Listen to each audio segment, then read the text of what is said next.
Go. And so what we're talking about as opposition to a lot of these plans that have so many potential bad effects is we want to discuss some of the alternatives and some of the solutions that we can work around. And we don't have all of the solutions identified right now, and we don't have any idea that there will be one big solution to dealing with climate change. But we know the essential elements that are there. And one of the essential things that our organizations and our groups and our peoples around the world are saying is that the principles that we deal with climate change have to be just and fair and equitable. And so one of the basic things that that we have to deal with is the humongous impact of some of the major countries around the world are having on other countries. And these are the ones that have the biggest say in the climate change negotiations, even though they're going to be not as affected as other populations. And it's going to be some of our indigenous populations around the world that are going to be most affected. It's going to be some of the small island states that are going to disappear that are going to be about the most affected. Other countries are going to get washed away, or some of our, for example, peoples in the north are going to lose their traditional homelands and territories because of the impacts on climate change.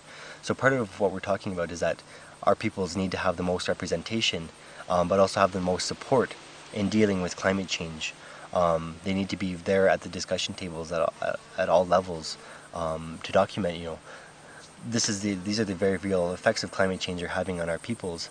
But they also need there to be there to say, we need support in building capacity for our peoples to deal with the effects of climate change into the future.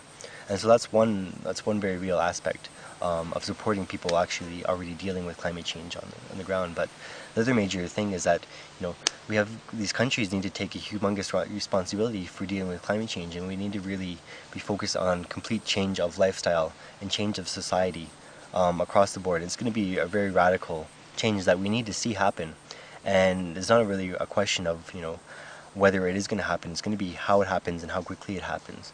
Because whether it's 50 years from now or 100 years from now, we're going to have to see massive changes in the way our society lives and conducts itself.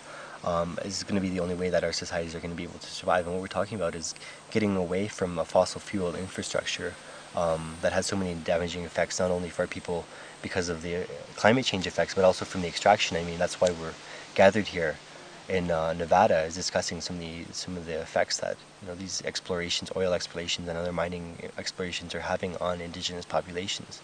And so it's going to be mainly get away from those kind of dependency on fossil fuels, but it's also going to mean changing our energy use patterns and becoming a lot less energy dependent in the first place, becoming a lot less dependent upon so much consumption as a model for our economy. And it's going to be relying a lot more on bringing our ecology into our economy and becoming a lot more able to reduce our ecological footprint and sort of become used to using the very limited resources that we actually have on this world. So it's going to call for massive changes in our levels of consumption and production, and very much change to our lifestyles in the north.